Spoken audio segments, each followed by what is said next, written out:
अस्सलामुअलैकुम। सबसे पहले आप तमाम लोगों को ईद उल फितर बहुत बहुत मुबारक हो।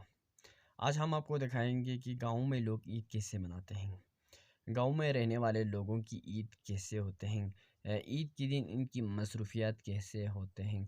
सुबह से लेके शाम तक गांव में रहने वाले लोगों की जो ईद के दिन की जो एक्टिविटीज़ कैसे होते हैं, वो क्या करते हैं, ईद को कैसे सेलिब्रेट करते हैं, हम आपको इस वीडियो में मुकम्मल दिखाएंगे।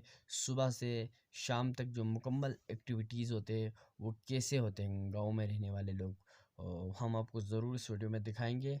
आप वीडियो के साथ बने रहें।